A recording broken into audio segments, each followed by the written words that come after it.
to watch Survivor and... Wait, what? Not Survivor. So what are... The challenge? Fine, whatever. It's the Purple Rock The Challenge podcast. Hello, and welcome to the Purple Rock podcast. I am your host, Andy. With me is Emma. And Emma, why are we doing this? This is not Survivor.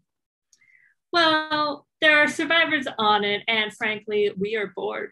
Yeah, there you go. Boom. Nailed it. That's the concise answers that people come to expect from an Andy and Emma podcast. So we are covering... Oh, we also miss the attention, of course. We are covering, as the theme song suggests, the first season of the Challenge USA. This would be the CBS version of the challenge, not the MTV version, which has been running, I don't know, forever. Is it possible it's longer than Survivor? I actually don't know.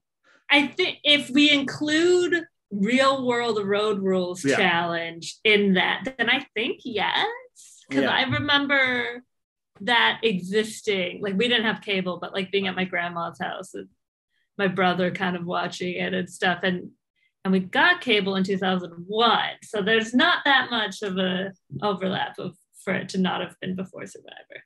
Yeah. So this level of deep analysis on the history of the show, I hope people are ready to strap in, because despite the fact that it's possible that this is also a reality show that's been on for over 20 years, like the one we regularly discuss, we know next to nothing about it. So I just thought we'd get that disclaimer out right now, that if you are looking for a podcast that will give you like some good in-depth analysis on like the typical challenge and the history of and all that, this ain't it. Because I ain't got it. We are going to be talking about the first 6 episodes of this new show. And those 6 episodes encapsulate the entirety of my challenge watching experience. How about yourself? Do you have anything more? I looked up, I remember when Jay first crossed over to the original challenge, considered it, and then there were like a lot of tweets where he had, I guess, made a big, elimination, won an elimination. It was really a surprise. So I looked up that clip and I watched that. And I believe it was him against who I understand to be the Boston Rob of the MTV challenge. CT or something like that. Yeah. And boy, did they not think Jay could do it, but he did. So good job. And then I believe he, the very next episode, got like a concussion in a different challenge and had to leave. So poor Jay. That's it. Yeah. So I come from a country where MTV is not a channel, at least for most of my life.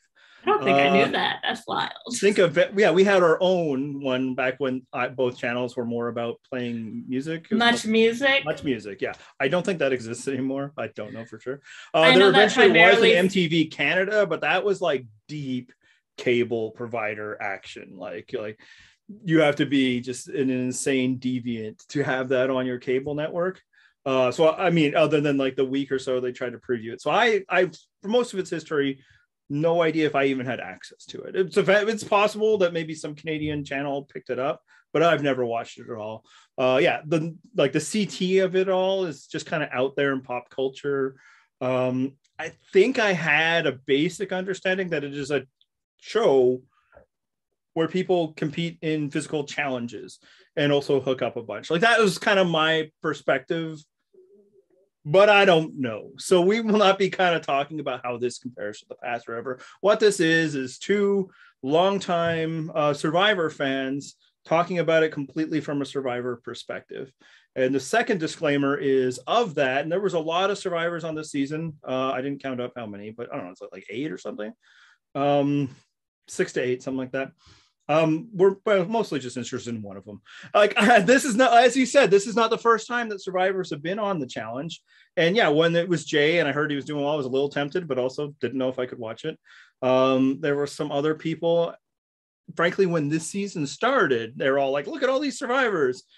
And I'm like, I don't care. Like, I know, it's like, because lately a Survivor being on another reality TV show, like especially this year, no longer feels like novelty. Like it feels like there's this whole new cottage industry of the different shows our survivors have been on. You watched one of them, right?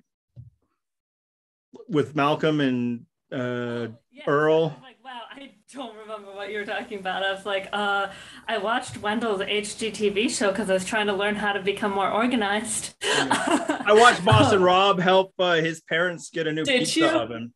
But now he's a regular member of that cast. I'm not going to watch the show for that. Yeah. No, I did watch Snake in the Grass. It was like a half hour. Yeah. Once I realized it was like these people are on like one episode, I was like, I can check that out. Yeah, and it was fine. It was fine. I mean, because it's Malcolm and Earl and Yule, like, and some guy. But like, you know, what a trio. And I don't understand how that show would work with complete strangers, because I figured out who it was by knowing actual biographical details because of being a fangirl. And so some, you know, the survivors like had some background knowledge of people. And if you're just throwing a bunch of people, like, if you know how the show works, why would you just tell anything that's true about yourself? Can you spot the liar in one night? No, it's not that. You can lie for one night. You just make up who you are. Yeah. I feel like that's what dating is. I mean, we are not the people to ask. It's been so long. Apps did not exist. Me neither. When you even, barely. You're so much older than me. You were barely in school when I met my, you know, partner for life. That's how long. Your wife. You can say wife. We know you have a wife. Well, yeah, she wasn't my wife at the time, is why I was saying that. Yeah, I know. I'm not trying to like, I'm not going to use pronouns or anything. Like, your viewing partner. Yeah, that's right. Viewing partner for life. That's a throwback for the real fans. The reason why I brought that up is like, I even with a whole bunch of survivors and Tyson, I didn't really care because it's like that's just what shows do now. They get created and they find survivors because that's the show that matters. But once I heard that like he was doing well, I decided to check it out. So the disclaimer is that we're mostly just in this for Tyson. So if people are like looking for a deep dive into the challenge, we ain't got it. If people are looking for a balanced coverage of the show and the like 100 people, no. What this is two Survivor fans here to talk about a TV show featuring Tyson and all the ways that Tyson affects it. That's what we're here for, and I think there will be an audience for that too. If that sounds like you've gotten to the right podcast. The last warning is we're going to spoil it, like from the episodes that exist. Yeah, no, like real spoilers. Yeah, apparently this is heavily spoiled out there on the various places people talk about the challenge, but I don't know where those places are. Just like I didn't know where the challenge itself was. Go there. But of the 6 episodes that have happened, like if you haven't watched and you're like, oh, well, maybe I'll check this out this time, I will. We're going to talk about everything that's happened thus far. We're going to talk about what happened in the previous Survivor seasons that these people were on. So there'll be spoilers for that, which if you've been watching the challenge, you're already spoiled. Like they constantly talk about how well or what happened on the various shows to the degree that we will probably not talk about what happened on Big Brother, The Amazing Race, or Love Island because we do not know. I don't even know what actually happens on Love Island. Like these are like competitive reality TV shows. And I'm like, that's a dating show, isn't it? Yeah. Do they have physical challenges? I mean, I don't know. You know, I guess we know enough about Big Brother 23 because they talked about it a lot with the cookout. I already knew the existence of the cookout and a little bit of how it happened, which I thought sounded tight. But like even aside from the, you know, obvious like social justice of it all, I think the idea that I think it was like they each had kind of a person that they were like working with, but then they were secretly all working together. I was like, that sounds rad. But I'm not going to watch Big Brother. But like, good job. It sounds like they, you know, kicked ass. So good on them. Yeah. So we're not going to have any of that perspective. If we have any thoughts about people that aren't survivors, it's pretty much just from what they've brought to the show. And yeah, so if anyone's secretly like super problematic, we don't know. So yeah, I mean, in general for Survivor, I don't care anyway, because it's a fool's errand to try and guess which people are or aren't shitty from reality TV. honestly, a good amount of skepticism about every single one of them is probably the better approach. But in this case, especially, like, I know Big Brother, it feels like that's like always everyone, because that's the show, because they're on all the time and people watch it like 24 hours a day or some shit. We don't know, man. We don't know that, and we don't care. We barely care about how they're doing on this show that we are watching and podcasting about right now, except in how it relates to Tyson. But before we kind of get into that, how are you feeling about like watching the show? We've watched 6 episodes now. How are you enjoying it? Yeah, it's been fun. It's, you know, nice to have something to fill my time, because I have a lot of time to fill. But it's, you know, it's not a Survivor season, so it's a nice little summer show for those of us who do not partake in the Big Brother. And you know, it's happening now, isn't it? Yeah. See, every time there's a new Big Brother season, you tell me what hashtags to mute, and then I kind of forget that it's happening. Exactly. You know, so this summer it's all about the challenge and claim to fame, baby. And by this summer, for claim to fame, I mean this week. It's all been this week. But I guess now I have to wait. Claim to fame rules, you guys. That's the rest of it's going to be about the challenge. But I just have to say, claim to fame fucking rocks, and I didn't that'll see be it next coming. Week's podcast. No, I didn't think it would be good. It's so good. I guess my summer now is the challenge and American Ninja Warrior. So I am just deeply into physical competition. If there's one thing I know about you.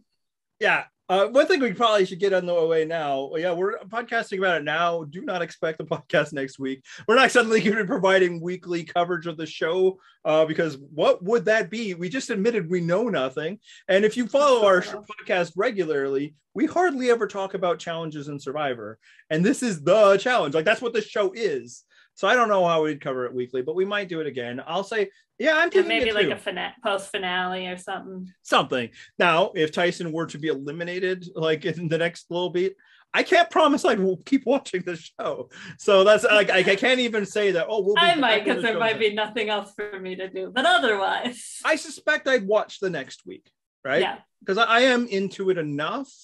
But mostly, and like then you see, like, if you're like, oh wait, now this sucks, then that's and I have no rooting interest. I don't care. I'm out, and then somebody will tell me who won. That'll be fine. I don't know, but yeah, the experience of watching it, I've actually enjoying. It kind of just brings me back to like just the simple pleasures of like elimination style competitive reality TV, and of which like Survivor is the only one I watch now. But in the past, I used to watch more. Right, I used to watch Amazing Race for a bit. I watched some of a season of Big Brother.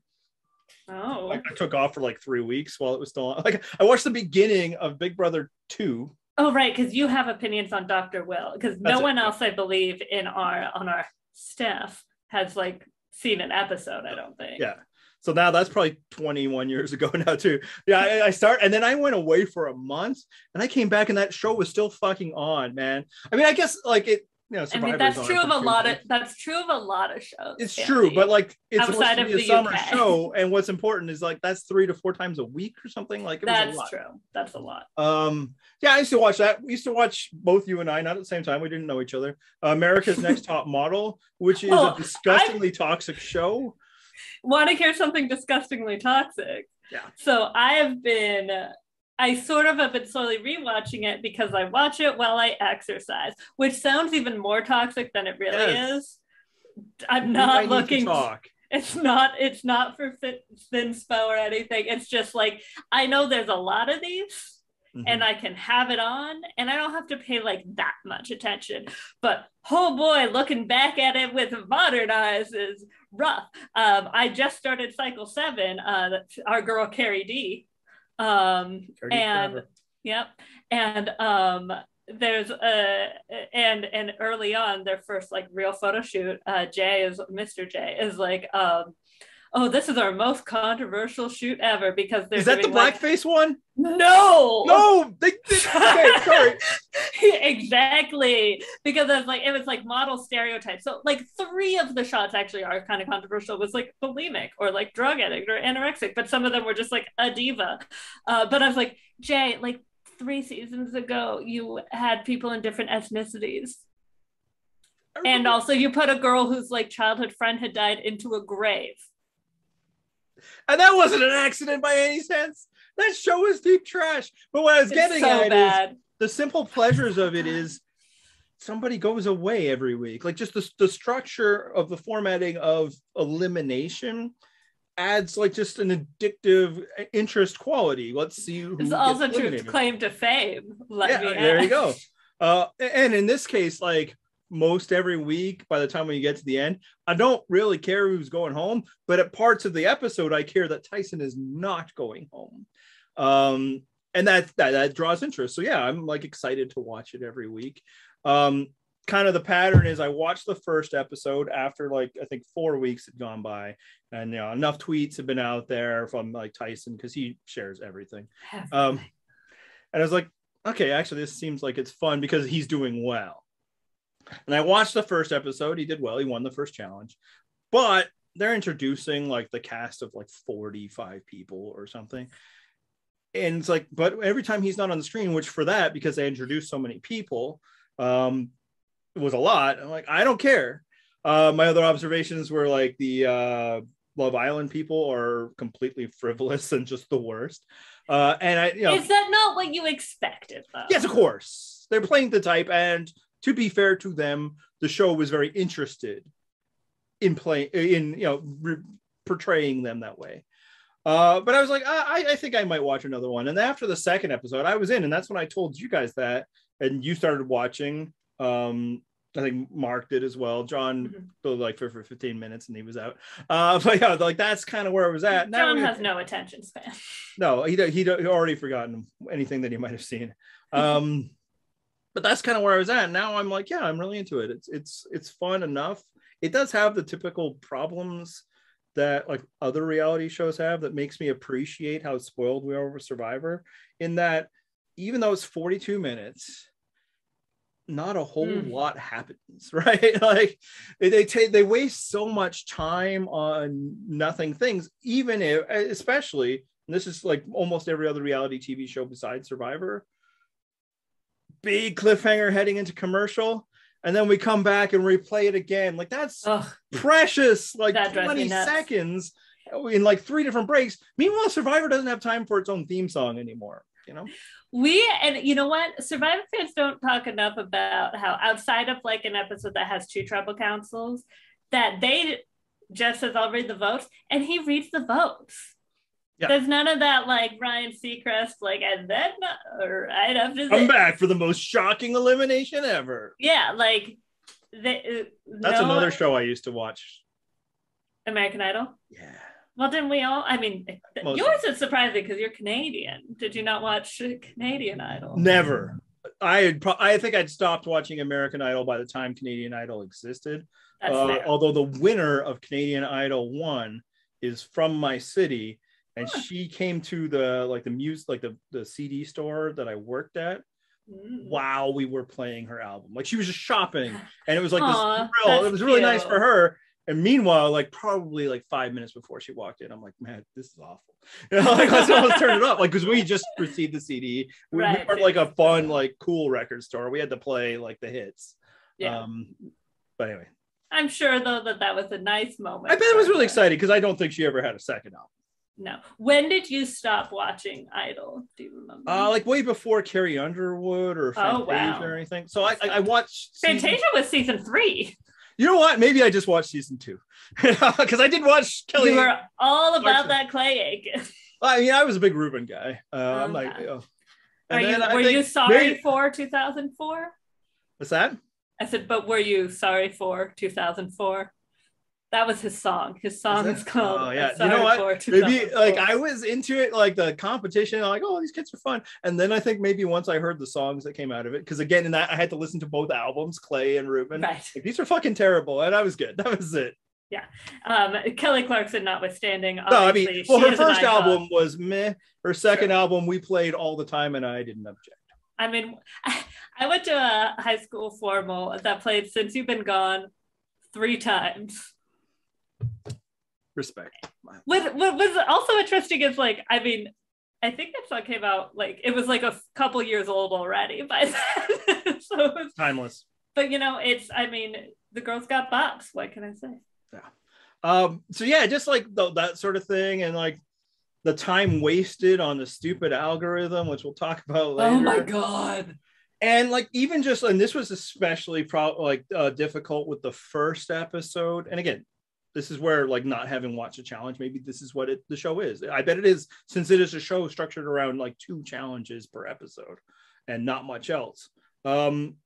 Every challenge just being like, or almost all of them, later episodes would play with this, but like one-on-one battles. And frankly, the most recent one wasn't even one of like 2 teams at a time. It was one at a time. But like when there was like 100 different teams, it's like, an Amazing Race, how like they'll just quickly like show somebody like finishing the task because it's tedious after 4. Right. We had like half an hour of that with the first challenge. It's like, can't we run like all of this at once? Again, I can't remember dropping down the building. Yeah, okay. Oh, yeah. So I understand they couldn't run that first... many, but more, or like save these one-on-one battles for like later. Let's thin the curd. But again, maybe that's what the show is. That first challenge could not have been more of my personal nightmare than if it tried. There were heights and math. Like, I'd be like, okay, bye guys. This is not for me. I mean, let's be real. You would be thrown into elimination every time. Oh, absolutely. Yeah, so like, again, some of the challenges have changed that up where like all the teams have gone at once for at least one. One that Tyson did not win, one of the few. But yeah, for the most part, like that takes up so much time. And then the storytelling, there isn't a whole lot to it. And it feels like right now, a lot of the storytelling is driven by Survivor type storytelling. And again, maybe that's just because it's doing well. Tyson is the top dog. Or maybe it's because like the people we know are bringing that to this show. I don't know. It's like how it felt like everybody was saying Rob and Amber was changing the Amazing Race, but I'd never watched it before, so I didn't know. So like those are like some observations I've had, but for the most part I've been enjoying myself. How about yourself? Is there anything you kind of noticed about the show as a whole that either appeals to you or bothers you? Yeah, I definitely agree about the algorithm thing, about not it as like a concept, although as you said we'll get into that, but just like, why do we need to go through one by one who the pairs are when you'll then just cut to who the pairs are? In fact, this week, they, in the preview, revealed several of the pairs, one of which is like fairly important storyline wise. So I'm like, what are we... And why is it a cliffhanger? It's not... Yeah, tack it on to the end. So then you can promote all week of what's going to happen. And then we can hit the show running. So I don't love that. And then, yeah, agreed, especially for like this challenge.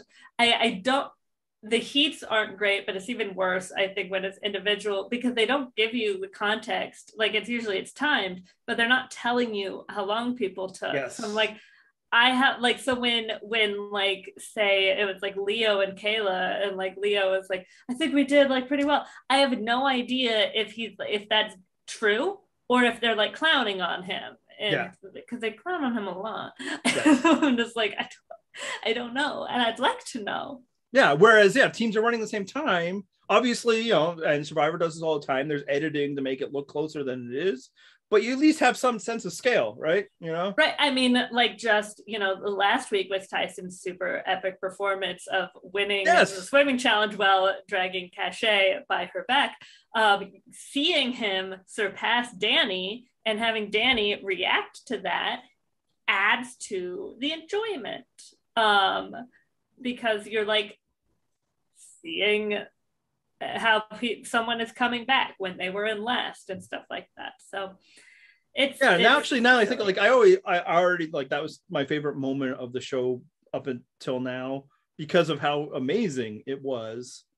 But now that you point out, it's also one of the challenges where everybody was competing at the same time, which made it somewhat. It wouldn't have been amazing the other time if like just at the end TJ is like, hey, 3 teams did really well within a minute. Oh, and looks out, it was Tyson and whoever he was with, Cachet. That's not as exciting as seeing him complete that puzzle, and also seeing them like in last place at one point, or at least near the end. All the way, that's so much more exciting. So like if they could do it there, they did it the week before that too, where but they like had to show us a timer even, you know. Yeah, and frankly, like in the Olympics, the races where they're all in the like water or on the track at the same time are always more exciting than the timed ones. But yeah, at least like show the line, the yellow line that they do in swimming or something. Or at least at like the top, like if they don't want to do it all the time, the top runs and the bottom runs show the time. Like that's what they do on Ninja Warrior, because it's like this honor to be the fastest time of the night. Otherwise, it's not really a time-based thing. But they show that, and it's like, well, at least give it to there, so at least we know then, because it's not as exciting to just hear TJ Lavin like announce it at the end, especially because here's another observation for the whole show: that guy is fucking boring. Like when we were except when he's watching people fail. Yes, particularly at trivia, then he's delightful. Yeah, no, honestly, like, because I didn't know who he was either, right? And like, DMX legend, apparently. Yeah, because he was a 2 initial dude. I thought he was CT. Like, I thought they just got like their big guy to host this special version. That's why I say, like, my wife was like, "Who is this guy?" Because he was just like, especially in the first episode, maybe he was the same then as he is now, but I'm just used to it. But he felt like really wooden, delivering, I guess, the new parts of the show that he has to. I'm like, oh yeah, I think he's never done it before, only to learn that. And I guess he's always done this show. But that'll be exclusive on Paramount Plus. That's the line he always delivers. Well, I think that is clearly like and the new it's like so 8-8. Yeah. That's dubbed in later. We never see him say it. Yeah, it's so clunky. But yeah, like frankly, again, some of this is just my own, like what I'm used to, but it like makes me appreciate Daddy Probst a bit more. That like, inject some excitement. Tell us what's going on like during these challenges. Mm-hmm. Frankly, sometimes it feels like TJ barely hits the air horn buzzer. Like it's it's like, no, really, like lay into that guy. Maybe they only have like 2 cans. They can't waste it, but I don't know. Anyway, so we talked about the other stuff, but like let's talk about why we're here, the main event. Tyson is amazing at this. He's really good. He's crushing it. I mean, people always talk about him as this like challenge beast. Even on Survivor, like in his first season, it was like, we better vote him out now or he'll win everything. And it was like, he's like won a decent amount, but in the world of Survivor, he has not been, he's not Aussie, essentially, is the shorthand. Yeah, we've talked a lot recently about some of the best Survivor contestants of all time, because like we watched Cook Islands, and then we had Jonathan last season and all that. I don't think Tyson really comes up when we talk about that. Like, maybe if we're expanding it out, like he certainly has a potential, but like it's never felt like he is one of the beasts of Survivor. And then you see this, you're like, no, it could be just that, like, for one, like he didn't make the merge a second time. He was voted out early the first and the fourth. So, and it was hurt. Yeah, the third. And then some of it, like as he said on his own podcast, like that he just hasn't been in a lot of swimming seasons. But it's like, my God, like he is just so built for this type of thing. I knew he was a cyclist. I did not realize he was also like a college swimmer. God, I am not a strong swimmer. I would be cachet. Just like, pull me, Tyson, pull me. I can understand, given where you grew up. Like, how many opportunities did you have to get out there on the water? We had a community pool in our neighborhood too. I can swim. I'm just not. I suspect you can't float very well. The ocean is cold. Yes. Where I grew up. Okay. Yes, I was just near the ocean recently, and it was probably even colder than from where you That I would imagine is true. But like the inventor of the wetsuit did live in my hometown. So he probably invented it for a reason. The floating thing, that probably is a factor, because I was even skinnier as a child. Like he is a cyclist, so long endurance. I guess he does long ultra marathons, the swimming, and it's just like, okay. And again, I don't really know what challenges are like in this series, But the impression I get, both from the episodes that we've watched and just kind of way people talk about it, is like it's a heavily physical competition. They throw in light elements of other things like spelling words backwards and some shit, or the trivia. I guess like puzzles every once in a while. Yeah. But it's still mostly about like your physical ability. And he has got such well-roundedness to his game that is just like this. I think he's found his competition. And it could also be that because the motivation of the season was clearly to grab audiences from all their CBS shows, a lot of the competitors don't. Right. Like he's not necessarily going up against other top athletes, certainly some. Yeah, and I think you're right. It's definitely like the type, like we talk about this in Survivor too, like some of the Love Island dudes like Cinco and Cashel. The fact that, okay, first of all, that from Love Island, there was a man named Cashel and a woman named Cache from the same show. What? Anyway, I'm glad Cashel's gone, so we can just call Cache Cash instead of them referring to Cash. And I'm like, which one? How are there two? There's so much cash. And then there's the money in their challenge bank accounts. But like those are like the kind of like big dudes that like you don't actually expect to be necessarily that good at Survivor challenges, because I mean, for one, the starving. It's tough for gym bros. And then like, sometimes it's the like, I think Tyson might have even said, referring to someone like, oh, are those real muscles or are they show muscles? And I feel like we talk about that a lot, gym muscles versus like the dad strength of like Rupert or something. Yeah. Or of Tyson. Or of Tyson, but Tyson's so wiry. It's not what we imagine when we talk about dad strength. I know, but maybe dragging another human life through an entire challenge, kind of like dads have to carry things and do a lot of stuff one arm. In water, it's not like he was dragging her on land. She had a flotation. Life that she was kicking. She was the motor. Sure she was. Look, swimming is hard. It is. He came from behind, had to run an extra lap while dragging another human, and fucking won. That's the thing. It's like the dragging her would have been enough, but they had to do an extra lap. They're the only ones. Yeah, and he said on the podcast maybe another team did, but they were not in play anyway. That's maybe one of the most impressive things I've seen on reality competition. And so we have that, and he's won 3 challenges so far. And like that one and the other one was in the water, and they did the hangman. Like it's like not even close to how much better he is than everybody else. Like it feels like for the hangman one, you can never fully trust edits, but most people came, like each the partners went twice or something, right? He went like 5 or 6 times to go get more letters. He shares with us, the audience. It's like it's an old cyclist trick. You never let them see you breathing hard. That was great. That was when I was like, okay, let's fucking go. And then they did 9 words, and I think like second place was 6. Like that's just a third better math. But so like he's just physically dominant in a show that is what the show is about. But also, like, he's such a seasoned pro at reality TV that it is just like he's a great guide for us, especially in this otherwise weird world of, foreign world of the challenge, where he cuts through a lot of the crap while still like trying to like deliver like what he knows the show wants, like some funny lines here, some quips, a little bit of trash talk, but not in the way of, say, other survivors and other contestants who maybe go a bit much.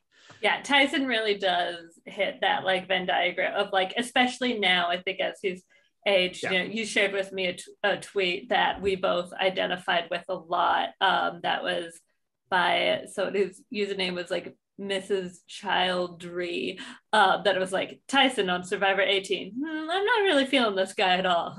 Tyson on season 20, still unsure about this guy. On season 27, wait, I think he's growing on me. Congratulations, Tyson. And like 40, okay, I can get behind him. And then on the chest, Team Tyson must protect. Let's go, Tyson. Because I was like, in 18, I did not like him. I didn't like him at all. He was a complete asshole. He's such a dick. And now it's, I don't know if it's just because of like in the more recent stuff who his dickishness is against, or if just because he has, you know, age. I mean, he was 29 in Togechi's. He wasn't that young. You know, he has kids now, he's married now, you know, stuff like that. Steers, I think, where his quips and stuff are coming, where it feels less like cruel than it did to Sierra. Yeah. Sierra at 18, not the other one. Other ones. Blood versus Water. Spelled very differently. Right. He had a season with another Sierra. I was thinking of the fan favorite. But... No, he never played with fan favorite Game Changer. But if Sierra you wanted to direct some quips her way, we would not mind. We would be fine. Yeah, that'd be fine. Yeah, like he's got it's you know, you talk about this a lot on Survivor podcasts. It's the earned arrogance, you know, where he's won several challenges and done very well, and so being cocky instead of, say, I don't know, someone who's like being really cocky and like blaming partners when she hasn't won anything, or perhaps even an individual challenge ever in her entire reality TV career. Yeah, the earned arrogance, that's a great point. And I'm not just saying that because you were pointing out that that's a point I've made in the past. I think that's the big part. And like, because it also, if we talk about our evolution as, you know, Tyson fans, he was incredibly arrogant when we first saw him, and there was no proof that he had reason to be. You know, it's like, who's this weird looking dude who isn't that it seems like Coach's underling, right? Fucking Coach, this complete moron joke character. And then in Heroes versus Villains, like there was like that whole Heroes tribe was a little funnier, so I'm like, okay, I don't dislike him. Obviously, like his coaching of Coach was speaking of amazing. Coach, like that part was great, but then he's also the idiot who cost Boston Rob, right? And like that is obviously very important to me. You mean the idiot who helped Parvati? Yeah. There's always different perspectives on these things. Both are accurate. You know, in the Rashomon that is our podcast perspective on that season. He goes out in such like a clown fashion there that we're not really getting true Tyson until like Blood versus Water, I feel like. Yeah. And by then, like, he has matured, at least early on, especially like he has a little bit more humility, not a lot. He's still Tyson, but it's tone. And then as that season goes on and more arrogance, it's like, well, he's not wrong, right? And that's the big part. And now he is like being Tyson, the matter of fact, arrogant guy, which is always kind of a fun touch, because he doesn't really lay it on too thick. So it's a sense of humor that I can appreciate. But it's like, I mean, I detect no lies. Like he cannot, like, at this point, over exaggerate how good he is in comparison to those who he's competing against. Plus, in this kind of game, there is some strategic advantage to it in a way that there wouldn't be in Survivor, because, you know, this, like, if you're, I don't know, who's someone who's like middle of the road, like, Ben? But not from Survivor. Danny, let's say Danny. If you're Danny, who's like, you know, could be a good competitor, but hasn't like won yet, but he's not like a slouch, right? Yeah. And, you know, say your partner gets really sick and you're stuck in the bottom, you know, you're not going to ask to be thrown in against Tyson. Yeah. Unless, you know, it's a hall brawl, which I've heard about these shows, which sounds like it would be specifically aligned to Danny's skill set, because I believe it's very like tackle based. And Danny played football and Tyson is lanky. So I'm thinking that specific example, actually, he'd be like, do that. Let's play football. Yeah. Defensive end of the football field. Yeah, it's like, how about we do that? Because, you know, like there's other people who played football that have been on Survivor that like to hang on that. It's like, whatever, kicker, you know. Maybe that's just one person. Yeah, that might just be the one. But yeah, like there's, you know, you have to, like, people are afraid to throw him in, and that is good, because also, you know, maybe he has pissed someone off, but that person can't do anything if they don't win a challenge. And if you piss someone off who's gonna come back from elimination and probably win a challenge, well then shit. Yeah, so like, yeah, let's just get into like kind of the big where the story is right now, and that is our beloved Tyson, the sweet prince of the challenge. It has drawn the ire of Sarah from shittier seasons of Survivor. And one good one. Actually, no, not two really good ones. One shitty one. But she won a shitty season. Yeah. Ben, similarly. Won also a very shitty season of Survivor. They're very mad at him because he put Sarah up for elimination. Two things for that. One, I mean, come on, Sarah. You voted him out twice. The indignation is a bit much. Maybe you're playing to what you think the show wants. You're also seeing a lot of like the cage fighter coming out, but also it's like for 2 seasons at least, because she wasn't in Kagiana. I don't know if it's the cage fighter part of her background that we're seeing coming out in indignation. Yeah. Well, I mean, those things are related. Fair. But yeah, it's like she was not interesting in the season that she won, and it's like, is this what like Sarah trying to be interesting is? Because come on. But more than that, it's like she went around the whole time talking about how much her partner sucks. This is the worst partner ever. I mean, even more so than she was doing with previous partners. And then you're going to be upset that people are like, I don't want that guy around. How will we get rid of him? Like, you put this on yourself. But also, even before she got put in, I was like, why is she, like, what value does this have? You're not going to be partnered with him for, at minimum, a long time. You didn't lose. Like, you didn't come in last. So who cares? Yeah. Stop talking that shit.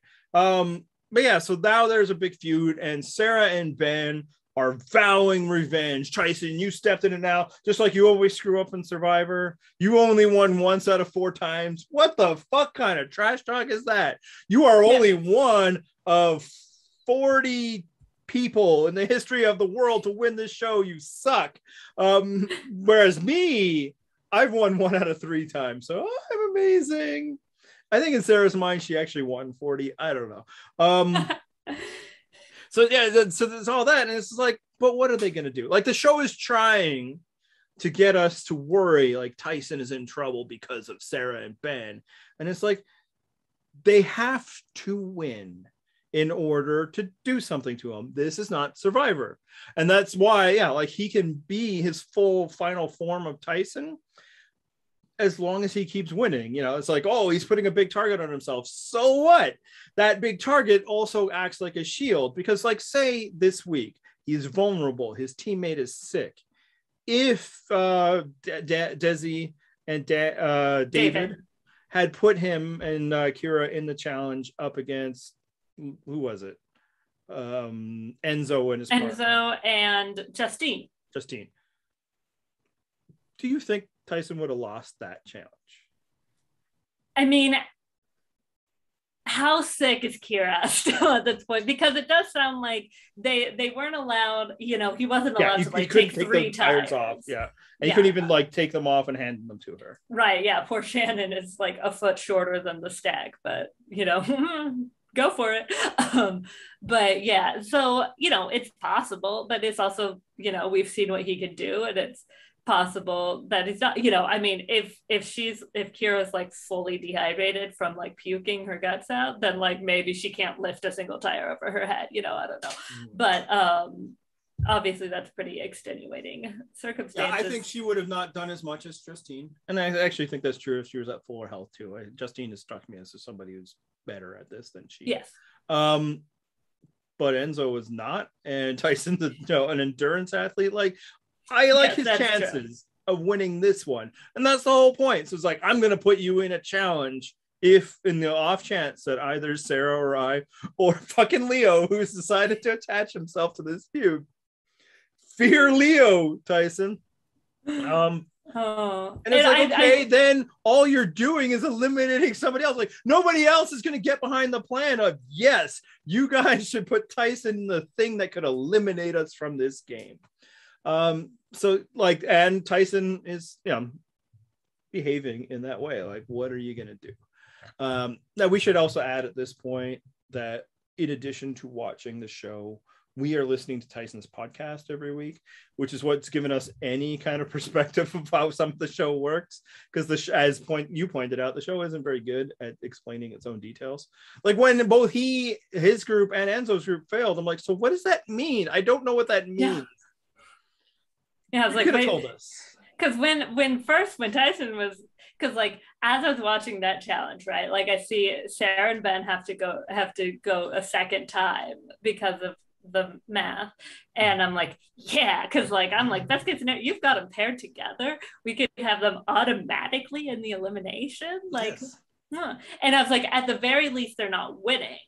Yeah, you know, after that, like once we see the next pair go and they do it in one, it's like, okay, so they're not going to win, so I probably don't have to worry about Tyson being put in, because it's important to know, even if it was Survivor, they do not have the numbers. No, like it does not appear that anyone's really with them. Tyson had like a fucking like whole circle of, he was like Chris Noble at the well, and except they actually wanted to be yeah. Oh, what a time that was. Good times.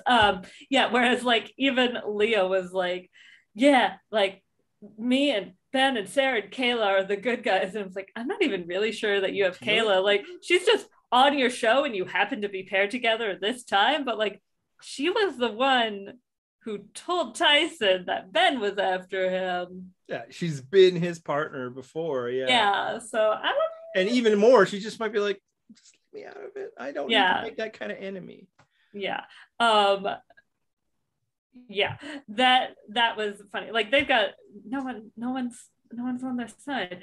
But so I was hopeful that they'd come, and then when when Kira couldn't go for it, which I understand, it sounded like she was pretty ill. That sounds difficult. So no shade, but I was like, oh fuck, like I was like, oh, this is it. This could be the only way. And I was like, and what a lame way that would be to lose Tyson. It's just like he happened to get paired with someone who's like dying, and so she can't like compete well. And so then when Enzo like could not swim, and like I'm afraid of heights. I'm not a strong swimmer, but like, bro, you got. So he failed too, and I'm like, okay.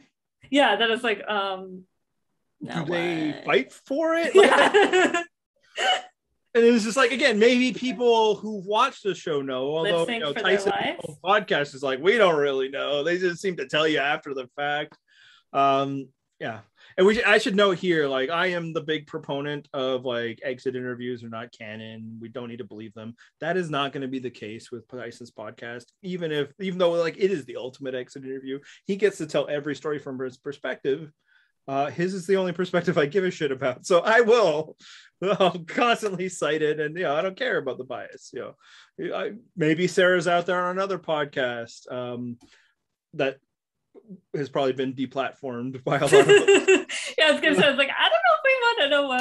I will not know. I will never listen, and I don't care. So because he said that even like was it Dom like moved away from like his bunk near Ben because he just didn't want to like listen to the guy anymore. Like that's right. And so if we're looking at like the Survivor people are really the only ones that seem like realistically could be on Sarah and Ben's side, just because they're also on Survivor, but so is Tyson. But like Tyson, and it's like, well, we saw Tyson talking to Danny about it, so Danny couldn't have been too tore up. Dom was like a possibility, like but it's like, and so that's proof that he wasn't. And like Desi, I mean, I don't know if anyone ever knows, but Desi. Do you remember that Desi was on the same season as Ben? Because I forgot until today. I remembered, but I kept finding it interesting that they like never. Like you wouldn't think it. We have no footage of them speaking to each other, Yeah. I'd actually, because the way Dom speaks of Desi, I had incepted that they were on the same season. Well, there was also a Desiree on his season, so that might have been throwing you off. It's just because she's like near mid-season boot, so it just hadn't really clicked. It was like, oh wait, no, that was Ben's season. That should be a connection. Although maybe her knowing Ben is. Yeah. Well, it's also like. Ben was like, I've worked with Desi before. And it's like, I have no idea if he means on the challenge or Survivor, because they were probably paired once on the challenge maybe so far, but like, I don't think they have them, but... I can't keep track. Yeah, and I'm trying to think, like, did they ever work maybe early on together? Ben, but post swap? No, because that's who knows. No, because she was on the other. She was with Jomena. That's like the one thing I remember. And then she went out pretty early in the merge. So I think it's before he started doing it was Jessica this, then her, right? Like double it was Rourke, agent. Jessica, her. And then all those girls hung out with each other, and we just feel bad for Rourke in every photo. I honestly feel bad for everyone who's not Desi in I know. photo. This season, even, you know, this season included, yeah. Show that is very interested in casting attractive people, and she's still hotter than all of them. It's like when I talked about like who was second, my wife's like, it's like, I mean, a distant second to Desi, but like still. yeah. Like we've talked about this. Justine is very, very pretty as well, but would be the most attractive woman in many Survivor seasons. But looks like a bridesmaid compared to Desi, you know? She is so beautiful. It's infuriating. Like this episode was really good for that because she wins. So she gets to wear her real clothes. Full makeup confessional. Yeah, she got her real clothes at the challenge. And then Justine loses, so she knows she's in the challenge. So lots of confessionals for her. So like that was a win on that department. But yeah. Like honestly, like sometimes like Desi's confessionals are like staring at the sun. It's just like, okay, now it hurts too much. Like it's just the word stunning is like legit. Like it's a literal thing.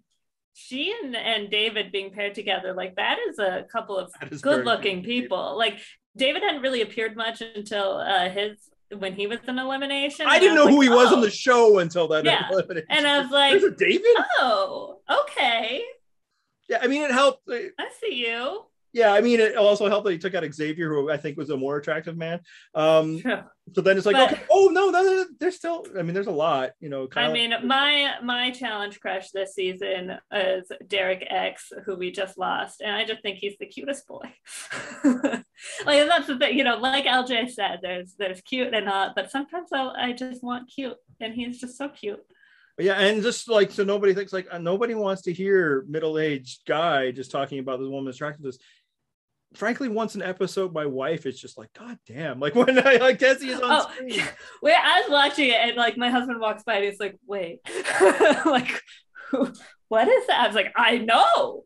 And she and when we talked about, you know, when we saw people were cast on the challenge, and I was like, I couldn't remember how old she was in HHH, and says like, oh, she's probably, I was like, wow, this skews pretty old, the survivors, like she's probably the only one who's still in her 20s, and I looked at her, she's like 35, and I'm like, fuck off. Yeah, I remember you're like, oh, that's an interesting poll, because when they first announced who was there's some like, okay, yeah, Tyson makes sense, why he hasn't even before, Danny, of course. Right. And then like Shan, it's like, well, she was hugely popular, that totally makes sense, right? Like we're like is she gonna be good? But like but famous, right? And like they had previously cast like Michelle, so it's like I don't know how hard their standards are. Fitzgerald, I should know. Tasha, she was, all right. Dom looked like their coach. Dom looked like the coach of the team. Like that's weird. But then like Desi, I'm like, interesting poll. I guess we'll see, because like she was other than being absolutely gorgeous, a fair non-entity on that season. I find she's pretty, not like interesting, because only Tyson is. But she's an engaging speaker in this format. Mm-hmm. Except when it's just like it's too much. I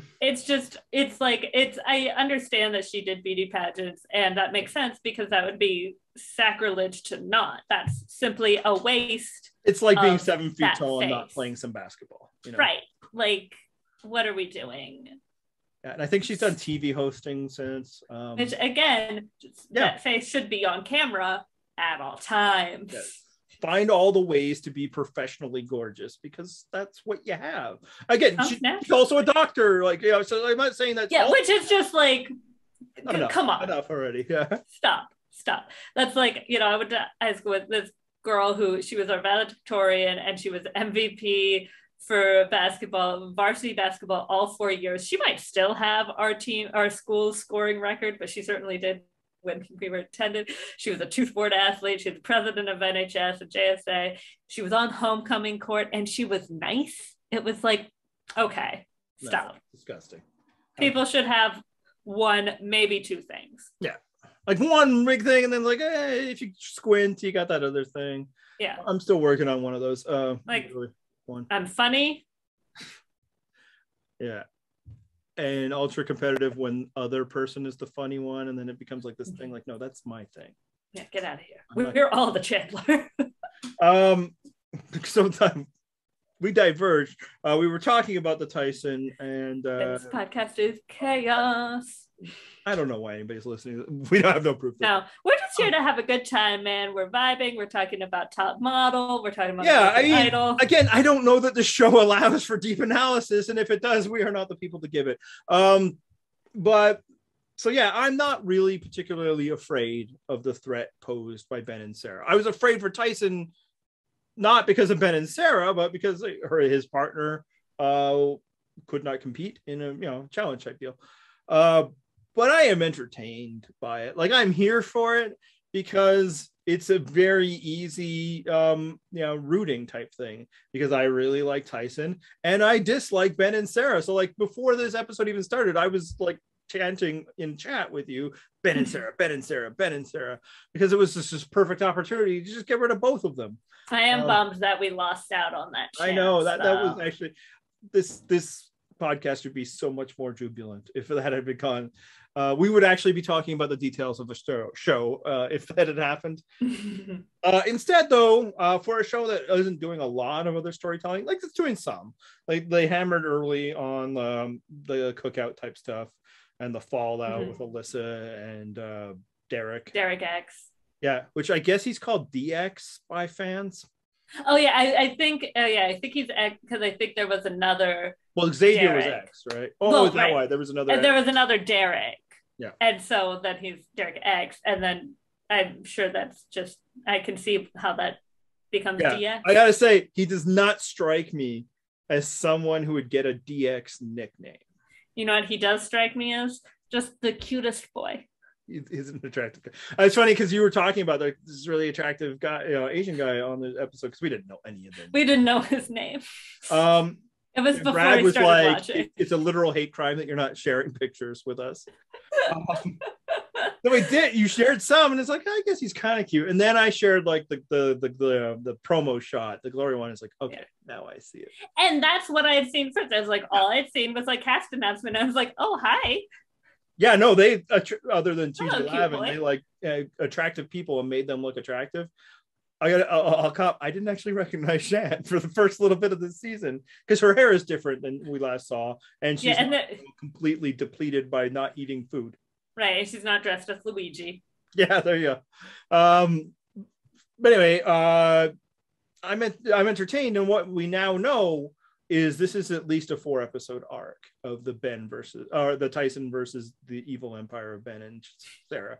I feel good like he's going to on his podcast, I believe he called them the axis of anger. Yes, that's perfect, of course. Because next week, let's just go ahead and talk about it because the show spoiled it, not us. Yeah. Tyson and Sarah are paired up. The fucking cars. Before one, we see them having a cordial conversation, which is right, like, and about like who would you want to put in? Yeah, and then their car has their name on it. So great job, show. Cool. Again, it's fine. Just stop trying to make it like this big cliffhanger. According to the algorithm, there's only 2 more women that Tyson could be paired against. Except that we've already seen that the show has broken that already. So now I can't say that it's got to be either Sarah or Desi, because who knows what they're going to do. He might have, Kira. The algorithm seems to not, like a real algorithm would be like, put it all together. And then really do it reveal one at a time. And I guess that's why they reveal it like that, because they just like, oh, let's just let's give them the benefit of the doubt and say that they're randomizing it. Okay, we're starting with Tyson. Let's hit random and see who's next, of his options. And so Angela that runs out of because you already used up the men that she's by the time it gets to Dom, it didn't have to be this way. There's only 2 women left, and he's been partnered with both of them. That's the charitable reading. That is the way they're doing it. That like when we see those lights going up and down the love tester type display. That is literally the moment that the algorithm, the deep computer scientists have figured out.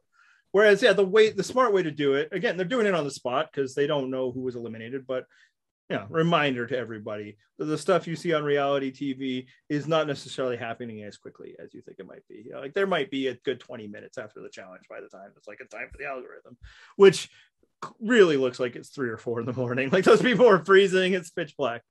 You figure out all the pairings first. And again, you don't have to do it yourself. Your algorithm should do it.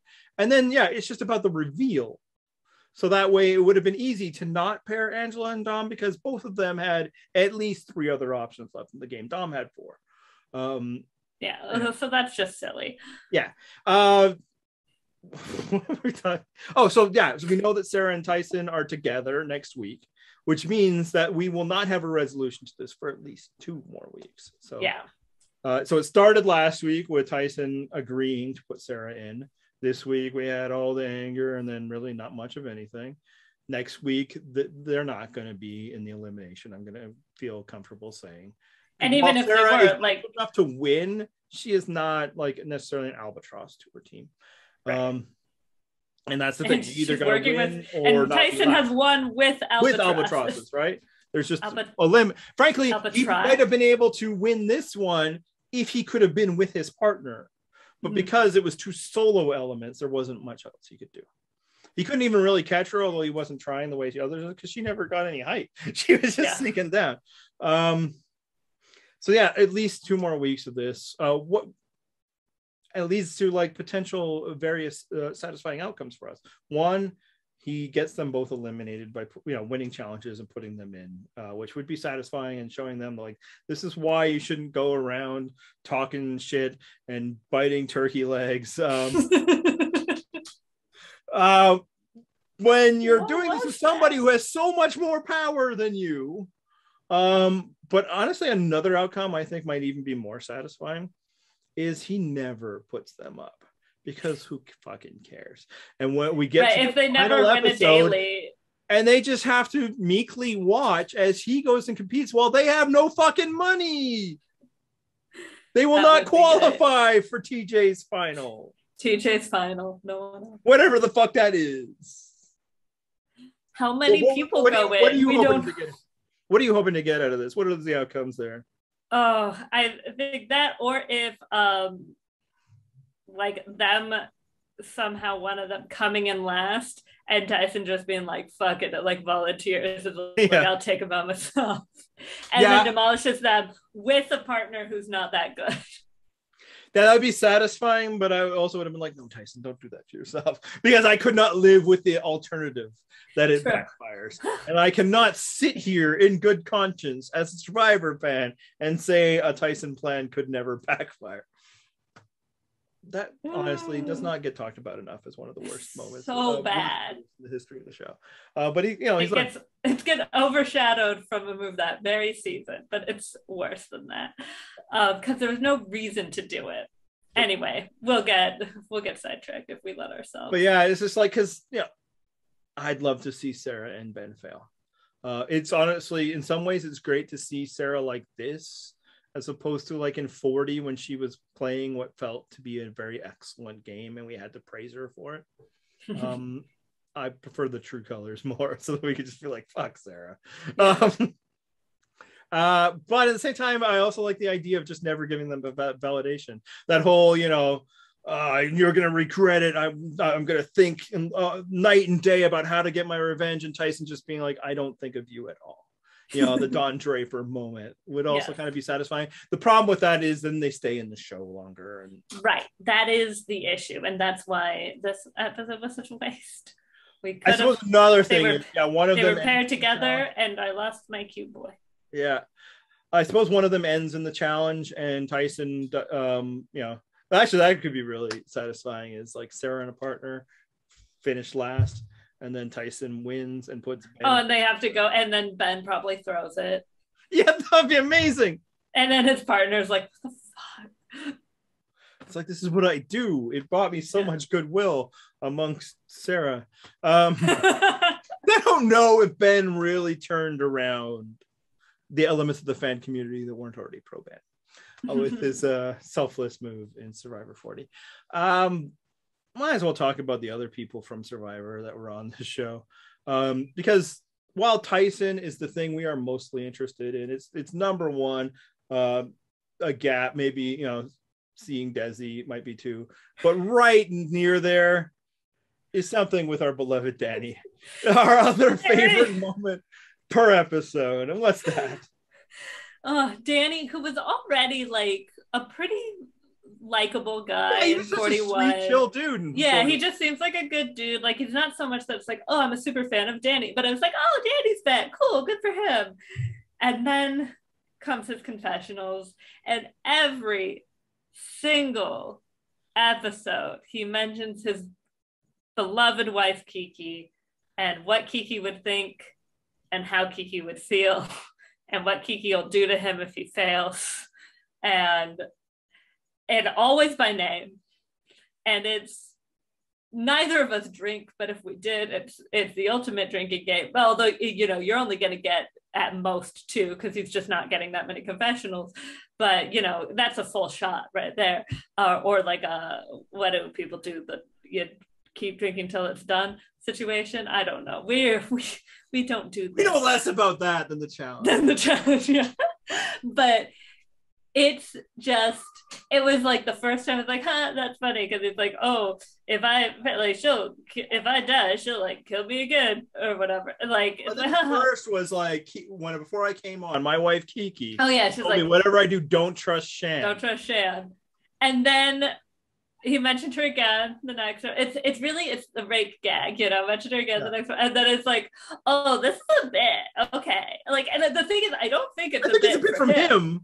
But it is definitely a bit from the show, and they've done a great job switching it up, because like there's some episodes like, oh, come on, we're running out of time here. There it is, and then you're Leonardo DiCaprio on the couch. It's like, oh, yeah. Kiki. I like, my husband does not watch it, but you know, he watched Survivor 41, so he knows Danny. So I like told him this happened. So like he'll be in the other, well, this room actually, and I'm in the living room watching TV, and he's like playing video games, and I'll shout, he mentioned Kiki again. Just like, and I don't think he cares, but I do anyway, because I need to share with someone, and I'm not watching it live, so I'm not tweeting about it. But then I scroll after and I see like other, like, you know, like Tyson will mention Kiki, the other survivors who are watching it, you know, Davey's talking about, oh, we got the Kiki shout out. Wendell's excited about the Kiki shout out. She's, you know, the biggest. Tyra Williams, like this one.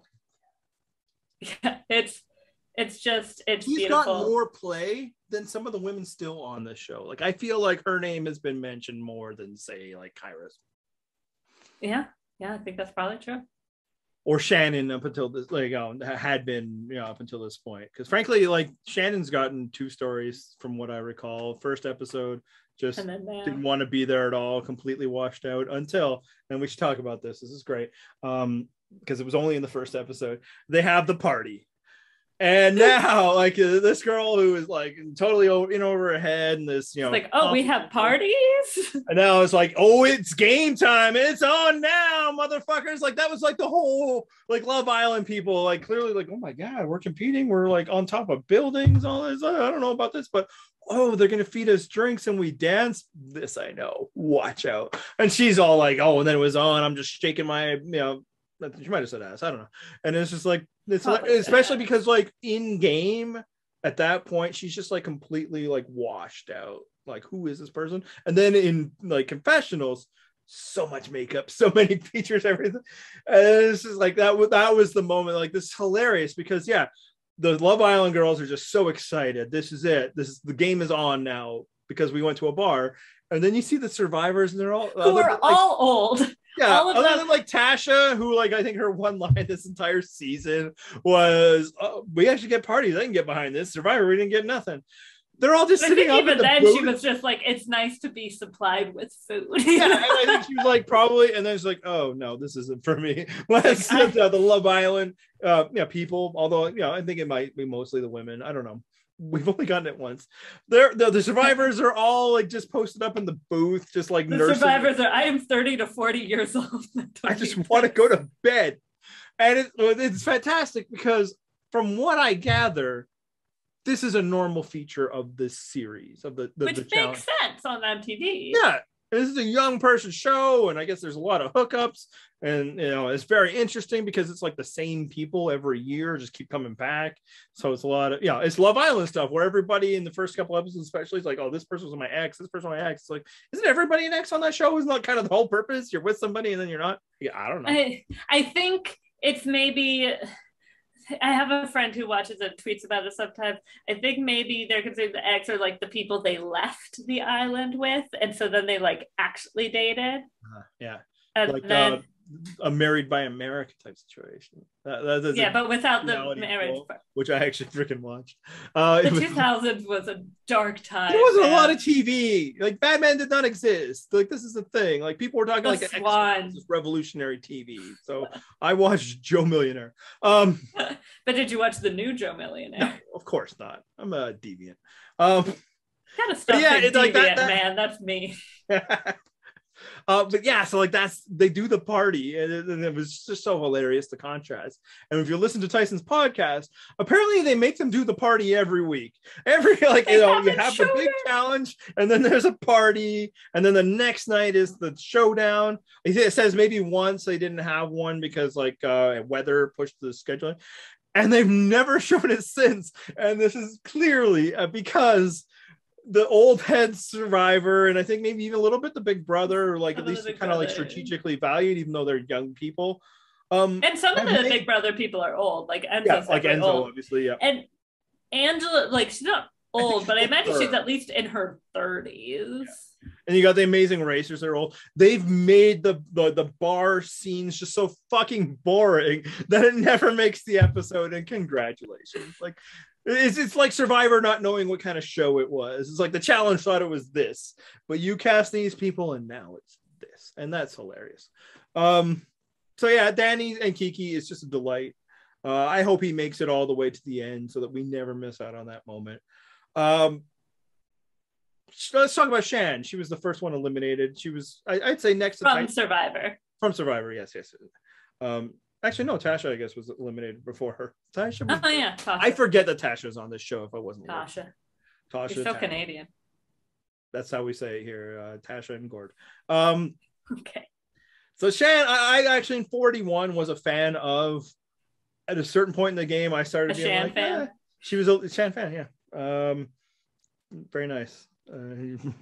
You and the puns, I can always trust. It's not a pun. That's a rhyme. What? As it was starting to go on, she was a little less interesting for me, and I did start to question, it's like, is she really as amazing as I thought, or were those people really that bad? But you actually were never as big on the Shan wagon as like the rest of us. I was not. Yeah, I think some of that, I mean, I thought pretty early on just that she can't win. I figured it was clear, even just from like JD and stuff like that, that the betrayals were going to be too personal. So I felt like even if she did make it to the end, now, just because someone can't win doesn't mean I don't enjoy their presence. Yeah. But I, am naturally distrustful of people in a ministry type service, especially now that she's like an entrepreneurial pastor, and I'm like, but for me, I was like, okay, I still get that she's like good TV, but then I didn't like how she like screwed up, because I enjoyed Liana, and I didn't like that she like totally fucked up Liana's game when she's like trying to work with her, and it's just like, let me just tell your secrets and stuff. Although certainly learning about her chronic illnesses and stuff made the depletion make more sense, and understandable. But then ponderosa of it all, and the fact that she's like still has like blocked Ricard and stuff like that, just that tends to rub me the wrong way about people in general, because like if there wasn't something like really during a game, like I think it would be reasonable for Dawn not to want to talk to Brenda.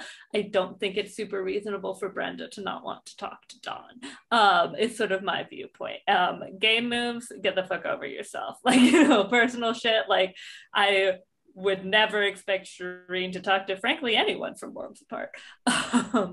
And you know, that's not what happened, Shan. If anything, I think what she pulled on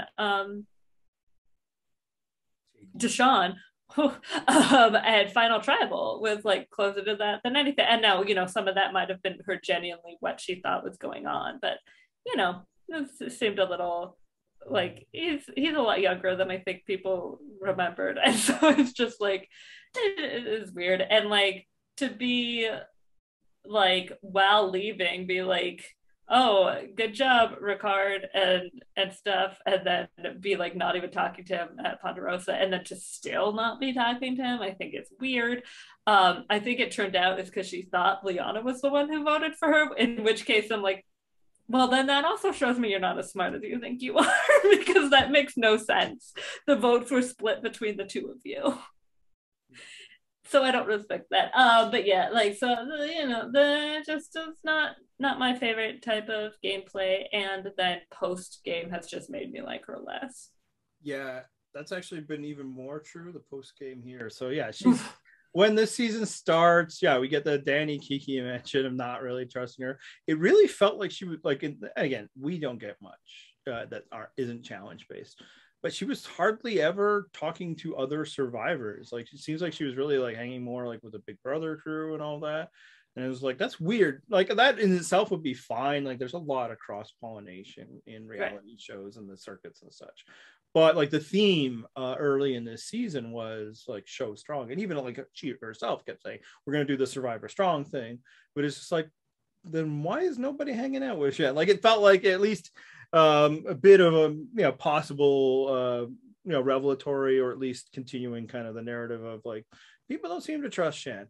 And then when she's taken out, her like trash talk is like, I don't know if that's really your world. Like, yeah, it's like it really felt forced. And then post game, even more so. And some of it just feels like what happens a lot on Survivor, it was happening to her here, and that she's believing her own hype, and she came in, I think, a little too high. And I guess like maybe it's better that happened in a show like this and Survivor. Especially, I feel like it's interesting to believe your own hype going into the challenge, when that's certainly like, obviously there is social strategy, you know, is involved, but you know, as we've talked about, the physical part of the game is very important, and that is not something she thrived at. Her tribe famously they lost a lot. And I don't recall her winning an individual immunity or anything. Yeah, I don't think so. I don't remember everyone who did, but mostly Ricard, I think, who was on her bad tribe, which means someone was holding him back. Xander might have won some. I know Evie won probably one to keep herself in it. Danny won one. Yeah, so probably not. Yeah. Honestly. And then there was, look, I love gossip.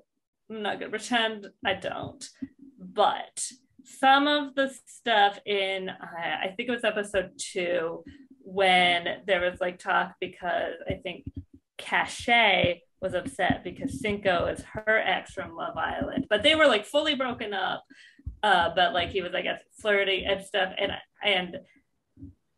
and Shan made some comments about Tiffany, I believe, who's from Big Brother, that were a little icky to me. And I don't even little really want to say entrepreneurial pastory.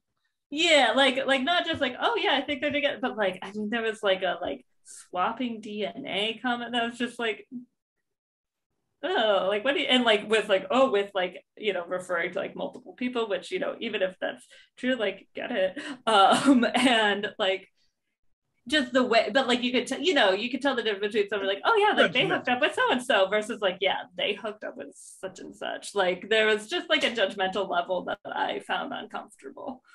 Yeah, in some ways, like it felt like how the survivors, the other ones, as we're kind of talking about the party, it's like this is not their vibe, and they're kind of like morphing the show to a more survivor competitive type element, whereas it did not feel like this show, like the frivolous parts of it that I was not liking, the Love Island parts, frankly the Big Brother parts, the what I know or have heard of the challenge. didn't feel like it was Shan was ill-suited to that part of it, the cattiness and all of that. So it's like, I guess maybe this is what you're going to do instead of coming back to Survivor. Except that, again, I don't know if you're good at challenges or not. But it wasn't like that she was destroyed in that final challenge. She was put in as opposed to. So who knows? Another person that from Survivor that's on this season is Dom, as previously mentioned, and he's still around, but he has not been impressive. Having a rough one. Plug the hole, Dom. So yeah, that was insane. So he is put into an elimination challenge, and he's in this water tank. And one of the aspects of it is once the water runs out or gets to a certain level, you're out. And he just doesn't fucking care. Like he doesn't slow it down. And to his credit, he just kind of didn't remember that part or wasn't listening when that part was explained. It's pretty hilarious. And honestly, if you go to the other, like the outside Survivor world, you get a bunch of like Tyson's former castmates and all that, just like out there living life, loving it, like, oh, Tyson's amazing, Fishback's on his podcast, Jervis is celebrating, Wendell has a weekly podcast too, and the best thing, like, so how are the snacks, Dom? Like, I like Dom on his season, and every time he's on this, it's just like, and he, part of it is because he keeps saying it, this is not for you. Like, he's just constantly like, I can't believe these kids, and oh my god, I'm so old. And he's not even the oldest guy out there, but I think he's spiritually. Yes, like Tyson gets paired with Love Island, and it's like, oh, we're gonna invent a fun handshake, and it's like, whatever, I'll just win with whoever. And Dom's with them, it's like they just keep talking all the time. What do they know? Don't tell me what to do. Like, stop the water from draining. And then there was trivia when he thought that sharks were not animals. They're not animals. They are very much animals. If they're not, are they minerals? Are they? They're minerals, Marie. I'm sure, I mean, there you can see, like, I'm sure obviously, like, he had like a brain fart and he was thinking of mammals or something. Yeah, like, and like, there's some fear and adrenaline in your head because what they're doing trivia atop a skyscraper, and if you get the question wrong, you're dropped from a bungee cord. So. That would be wild for me because I'm great at trivia and I'm so afraid of heights. That would be terrible. Sarah also sucked in that. Yes, like, but her partner is supposed to be DX, smart. Aren't you supposed to be smart? Why don't you know who Catwoman not play? Yeah, two things. One, that is not related to intelligence. Two, is he supposed to be smart? Or maybe he is. Like we were saying, like, are you profiling Officer Sarah? Right. Like, for the record, perhaps on BB23, he is really smart. Yeah, we simply do not know. But the fact that she's assuming that side-eye pretty hard. Yeah. My assumption is that somebody on Big Brother can't be terribly smart. That's a different bias at hand. But all I know about him is that he's the cutest boy. Yeah. Yes, I think we've covered everybody, former survivors, because the other ones are Sarah, they suck. And we went over about Sarah. Has no interest in like Desi is the most beautiful person to walk this earth. So what do we think, like, kind of the general choices? Like, as we said when they were listing out, some made sense, all that, but it's like this is a challenge-based show, and some of them like seem odd. But as we said, there's, from what we've known from previous survivors, maybe casting for strength isn't always the way they do it. And there's also limitations, right? Like, they don't have the pick of the litter. People have to agree to be on. Right. And also, we don't know what the show is for real. Like, how much of my perception is just like, if Tyson is the standard, what the hell are we doing here with like Ben or Dom or Shan? I don't know. What do you think?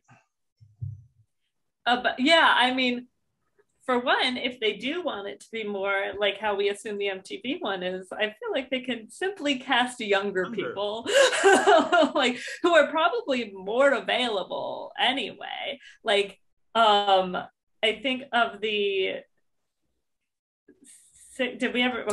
Tyson, Ben, Sarah, Dom, Danny, Desi, Shan. Okay, 7. Tasha. Tasha. God damn it. Okay, so there were 8. Of those 8, I think Tasha, Shan, and Desi are the only ones who don't have children. Yeah, and that's accurate. Yeah.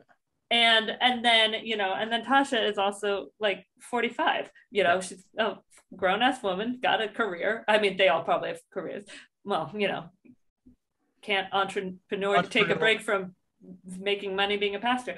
But righteous gemstones type shit, yeah. Caught up, by the way.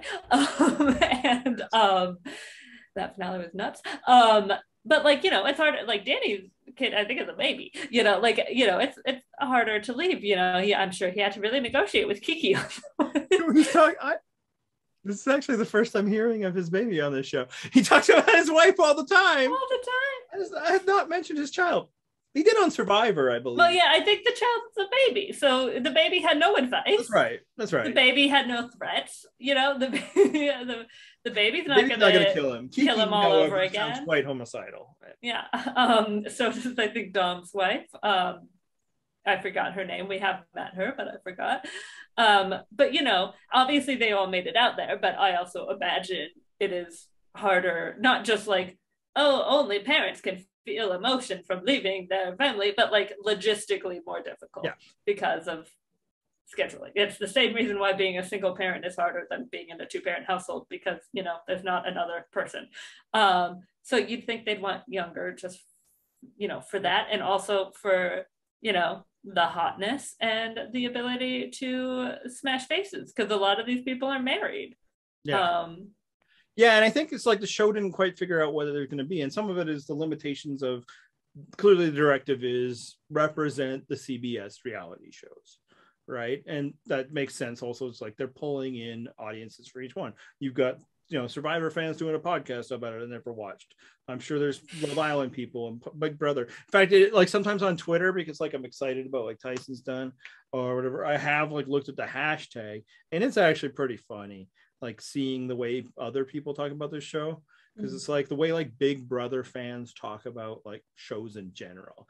It is just all goss. It is all like heated, and I'm sure like the Love Island fans are like that as well. And it's like, okay, so right, especially because there were like exes. If you were fans, like where you're like, oh, maybe Cinco and Cashet will get back together. Maybe is it Kyra who was with Cashel? Yeah, Kira. I mean, because that is one Love Island moment that cracked me up, was when they were doing the spelling one, and he tries to make the word like Kira, like as if he's still, and then he gets eliminated, and he's sort of like, oh, bye Kira, and then like cut to Kira in a confessional. It's like, he cheated on me. I don't want anything to do with him. Yeah, I'm not above finding some joy in that moment. Yeah, I'm like I don't for you, girl. Like the trashy stuff, but sometimes. I mean, we are the people who were trying to like invent a romance in season 41. It's still, I'm sure Liana's very happy with her long-term boyfriend, but like, I mean, and also like Xander's doing just fine. Have you heard that, T? I have not. Oh, Xander and Andrea are dating. Like Belky? Yeah. Well, good for her. Is she like twice as old as him? I don't know. She's like a year older than me. Yeah. So really old then. Yes. I mean, old enough that I personally would not choose to date a 21-year-old, but that's me. I'm also married, so there's another reason why I wouldn't. Sure. I don't think he'd love it. Especially because of the age. Yeah, like that would just be like, oh, come on, what a cliche. Yeah, like I mean, I don't know how long serious it is, but like I follow her on Instagram, to be a good friend to Matt, and they like post each other all the time and stuff. Yeah, because at first I was like, oh, surely they are just friends because he's in Chicago and she's in Wisconsin, she's in Milwaukee now, and that's not that far. Like across a river from each other, right? Yeah, something like that. They're very close, Milwaukee and Chicago.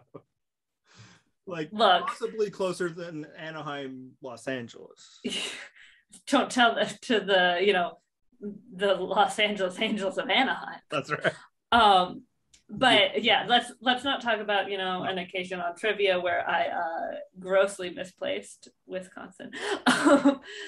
But anyway, yeah, they're so like I thought, well, they live near each other, and then it's like, oh, they're close to each other a lot. Oh, they're traveling together. Oh, okay. This is okay. They're definitely at least doing it. Well, hopefully they have fun and then break up and they can be on the challenge too, because that leads us into another discussion that we wanted to have, and then Xander and Liana can get married. There you go.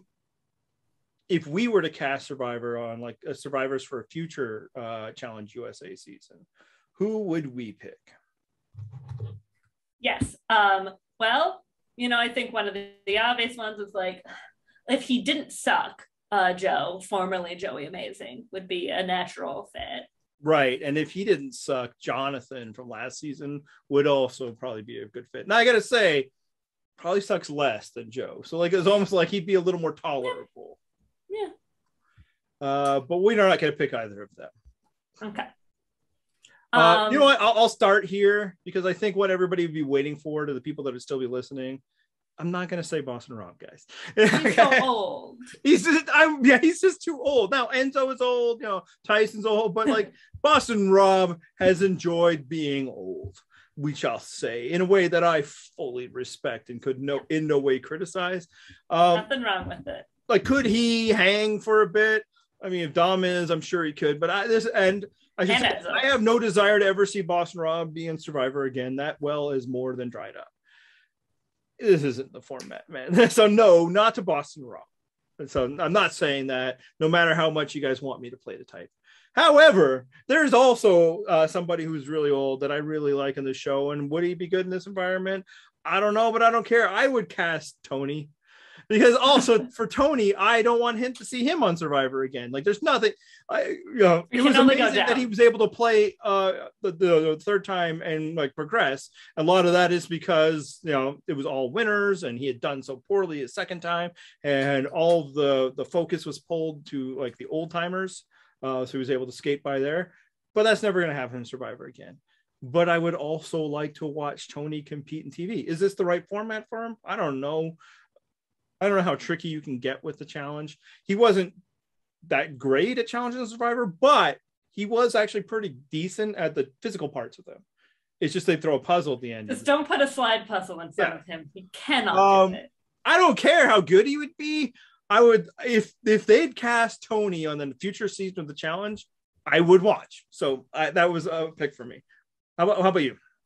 I think, someone who's also gotten older, I think it's similar as Tyson, where it's like, oh, if in their prime, they would probably fucking destroy everyone, but they might still destroy everyone. And there would probably be fucking, and I would pick Ozzy. Yes, I think both elements of what we understand in the show, he seems at least perfect. Now, we should note, like, we are not bending time here. So we have to accept the with present this hoodie, wear a time hoodie. Yeah, so we have to accept the present version of them. But like, while like Game Changers Ozzy was not the Ozzy of the past, he didn't suck. And his present career proves that he is not completely out of shape. So I do think like if the challenge if he's USA given some notice, he'd probably like train. Yeah. If they want to bring back to the roots, I think he could play in both arenas. Yeah. Also, apparently now he plays for both teams in these arenas too. So all the more options. That is something. I mean, they've kept up with the CBS like racial diversity initiative, but the LGBTQ diversity representation is not there on the challenge. I think James, as far as I know, because we don't know, like Love Island seems pretty heteronormative. But we don't know anything about the Big Brother people, but pretty sure James was the only gay person on the entire season. I think maybe one of the women I might have read, but very well could be. Yeah. Again, we know nothing. It's no Survivor 42, I'll say that, where they were everywhere. Yeah. Yeah, no, that'd be good. Who else you got? I had Chris Underwood so that I can look at him. Yeah, actually, I was going to put Trish Underwood question mark. The flaw is they are not in the states of undress like they tend to be. That is true. But sure, yeah, like they're always wearing the. He still has a face. It's true. Well, let's stick on that topic. So we got Dom from Ghost Island. I think they should have gone a different way if they're going to Ghost Island.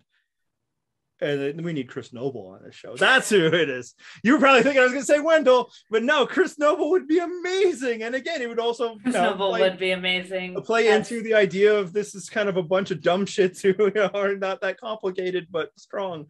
I'm more merrier on the Chris's.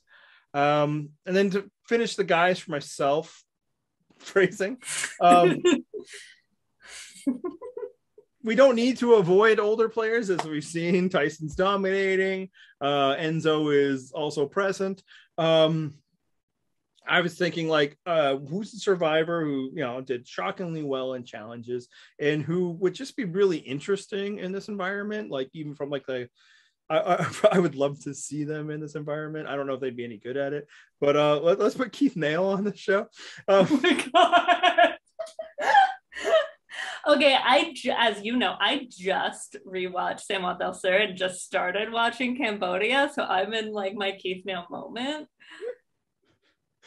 I don't even know how old he is now. Imagine he was like just the odd, like confessional from Keith Nail of like, what is going on here? I want to see Keith Nail at the party.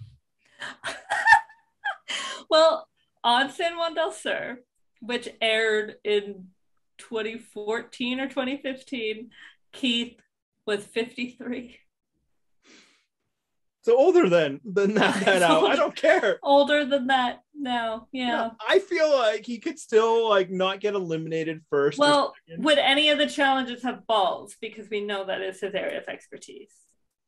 I don't know about how. That's true. The last one was stacking tires. I feel like we might get something like that.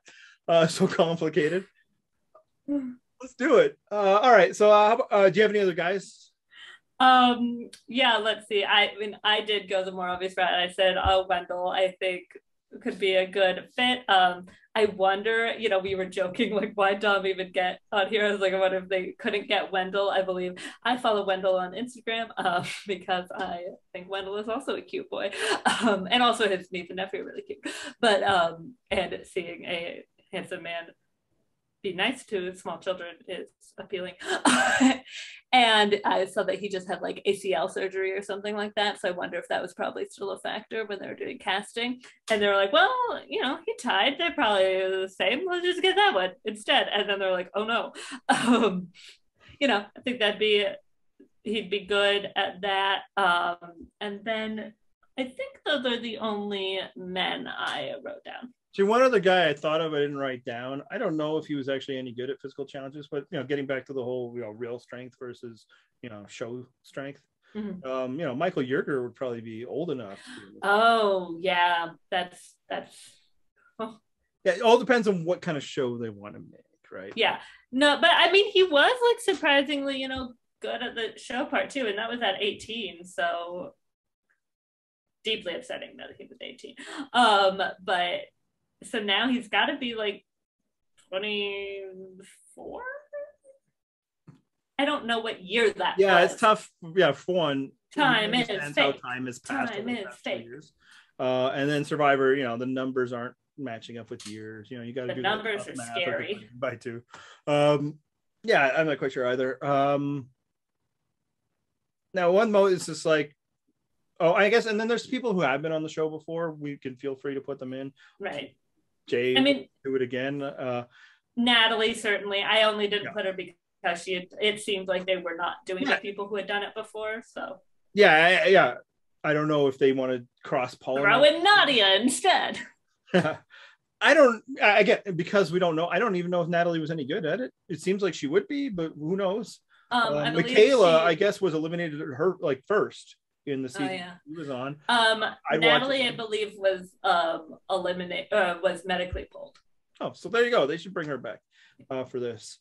So other women, just recent. I think Drea could be interesting in this environment. again, challenge, whatever, but also I think her I don't care about other humans that I compete against energy, I think could be really fun in this show, because it's all just about competition. Tyson is obviously an older competitor that has a lot of balance, both literal balance and balance and other things. Why not Parvati? I'm never going to complain about having Parvati on TV. Yeah, like one reason why I have like Tony or Parvati is like it took Tyson being awesome at the show to make me watch. So all these other people that like we're naming that could be good at the show, I'm not sure I would tune in, right? I didn't tune in when Michaela or Jay were on before, so I need big headliners like Parvati or Tony. Who else you got for women? I went a little more like of the route of people who would probably actually be good. Not that Parvati necessarily wouldn't, but I was kind of thinking it that way. Thought Lauren from Edge of Extinction. Lauren O'Connell? Yeah, who was, I actually have her written down as well. Yeah, she was, and she was pretty young then, so she'd probably be more mid-20s now. And I think she was rumored to be dating Xander at one point too. I don't know if that was actually true or not. And if so, you know what, Xander, good for you. Couldn't get Liana, so to find Lauren and Andrea instead. Not terrible. Yeah, she was like an athlete. Yeah, she was like she's a college soccer player. She's very attractive. So like that's what's important for the show. Yeah. Right. And so similarly, it's like, do you want to throw in Wentworth? Like they have kind of a friendship. Wentworth also, as I said, I just started Cambodia, so she's kind of like top of mind. She's not older, but like, is a little more the age of the Survivor people they've been casting. And then I said, you know what, Angelina, because why not? Yeah. Just get her there. Who's Angelina? Get her there. Yeah. And like, she scaled like 100-foot mountain. Really. Yeah. She could crush it. Yeah, she would have no problem with the heights challenges that they so frequently do. Who knows what prestige miniseries she could inspire. All right, so yeah, anybody in comments if you have suggestions? I had one more, sorry. Sorry. That I had thought of when we first started talking, but someone who people have wanted to come back from Survivor but never did because she felt like didn't want to deal with the damage it does to her body. So going to the challenge where you get, real meals and a bed, Sydney from Co Wrong, I think would be great because she was fun TV and obviously is fucking jacked. Yeah, I actually thought of her too. I meant to write it down and I didn't. So yeah, that's another good choice. All right, so we've talked about the Survivor element of it, the only one we care about, but anybody else or other members of the cast that you've like since watching have developed some level of interest for? Besides who we saw. Yeah, very cute boy. I mean, I like Angela because she's working with Tyson, yes. So I think that's good. I enjoyed James when he was on the show. I think he was fun. I don't think this is the show for him, but I think he was fun. I feel like he probably, I mean, I don't know it, I guess he won the Amazing Race, it sounds like, so he probably did decently well being depleted. Obviously it's not as much depletion, so I don't know if he could do a Survivor, and I don't know a ton about Big Brother, but it seems like he could probably do pretty well. Just because I think there you like get nominated and like there's stuff like I think the only thing is like would that be the group of people he'd succeed in, because it feels right. I don't know, man. This is we don't know. It just feels like a bunch of actors, and like the people that they've put on this season have not really disabused me of this. But I think he was fun and he showed some social strategic acumen, but yeah, I enjoyed his presence. It was also time for him to go because it's like you just can't hang in this environment, man. Yeah, it was not working out for him on the literal challenge portion. Justine, I think, is the only Love Island girl who's shown any sort of real acumen and fight. Yeah, so I guess she won her season. Here's the thing: Love Island is a contest that you can win. Did not know that. How do you win? And I guess the impression, like, she was hoping to be on other shows, so like maybe she that competitiveness kind of shows, because I agree she's the only one that seems to be more than just frivolous. I mean, Cachet is fun. Mm-hmm. Also, I love the shade of purple Cachet does on her hair. Shout out. Also, I could never have short hair like that. I do not have the head shape for it, but it's got to be so convenient for dyeing. Like, it's just so easy to just like slap some more on and like wait it out. It's just it can take so long. I have so much hair. But yeah, it's a not even just like, oh, purple rock pocket. I think it's a really lovely shade of purple. I think it's nice. You don't see that hue all the time, but you know, that's that. For the most part, my interest in the well, frankly, everybody in the show is in how they relate to Tyson. So yeah, I'm also a big Angela fan because it seems like her success will help with Tyson's success.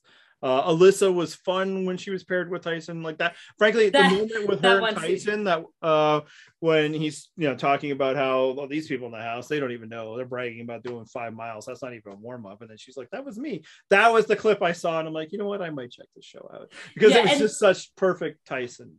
Yeah, it was like a fun Tyson moment, and then also like you could tell just the way she reacted. Like they were just like laughing. She wasn't like. Again, just for Cambodia, so I'm seeing a lot of it. Abby, Maria just getting offended because PG said she looked dry when they were hiding under the shelter. So I imagine Abby would have not handled something like that well. And like Alyssa was just like, like, wait, that was me. And then like, oh, they laugh and laugh. Like, oh, that was you. Yeah. So that's only a warm up. Yeah, like that was a good follow up. And then she cracked up. I like that she put the Big Brother thing in because all the drama, because I don't care about any of them. So like it was interesting for me to get some payoff to the storyline. That was good. I understand that it's like for the Big Brother people very like controversial because I guess she and X are like best friends, but because of that means she was also like betrayed because they all had their partner who wasn't in the cookout. It's so confusing. Yeah. She's also but I think that was exciting, That was exciting for me. I don't think I got no skin in this game. So like, cool. Up the drama. Like the Tyson's not in, and this Big Brother's losing power. Like Xavier looked like he could be a contender to like be in the way of Tyson. So one less. Yeah, get him out. Like you were upset that Derek left, and that I understand why. I was happy that Shannon left so that Tyson wouldn't be with her next week. It's like he already had the girl with food poisoning. I don't want her to be the girl who pulled a hamstring. Because that is like, is this good for Tyson? Then it is good for me. It's completely fair. Yeah. It's really like prominent so far this season that like how much it's all just about like how the show either how it relates to Tyson or just kind of the as I said, the built-in drama of this type of show. Whereas like The Amazing Race, I started watching for Rob and Amber, and obviously the big thing I cared about was Rob and Amber. But I think at this point in the season, I was also interested in other teams. Like Jen and Joyce were delightful. Ron and Kelly were hilarious in how poorly matched they were. The brothers. Whereas I don't have a second like favorite other than Kiki. Sorry, you were gonna say something. Yes.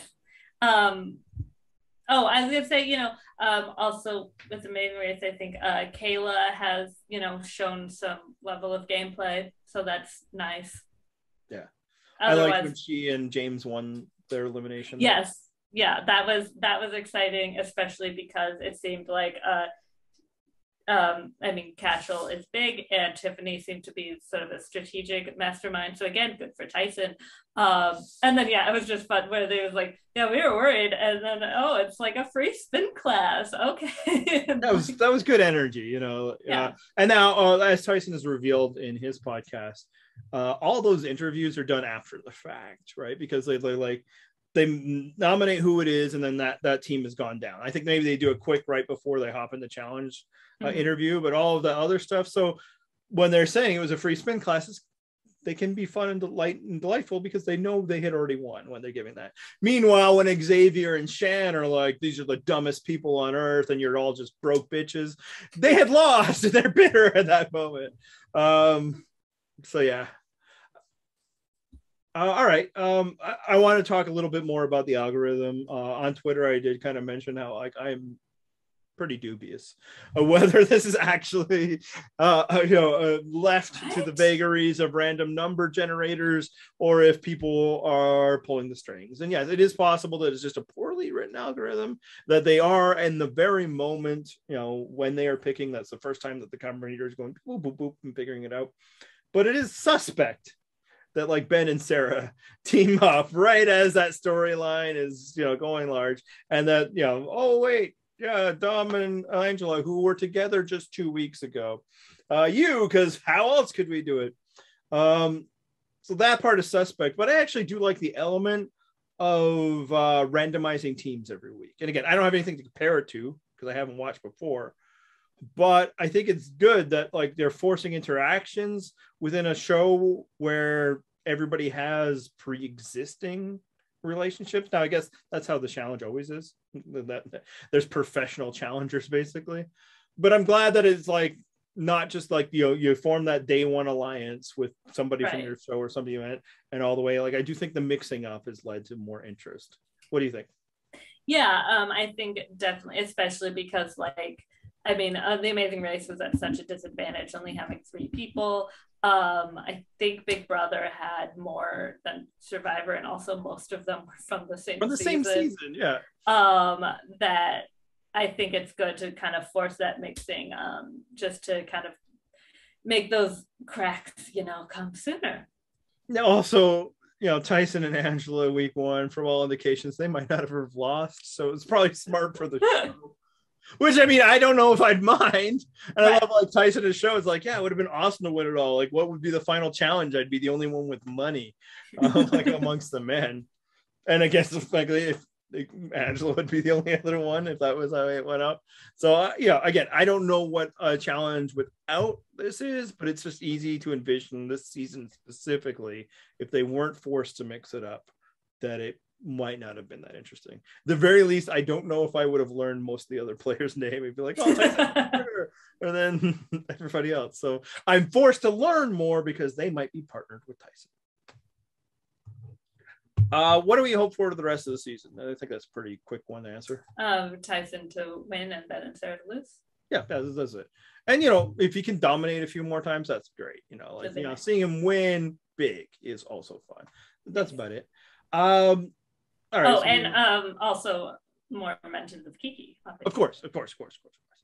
I made this joke to you. It's like, it's too bad they didn't know the edit in real time, because suddenly like Kiki should show up in the algorithm for Danny. And then do it for real.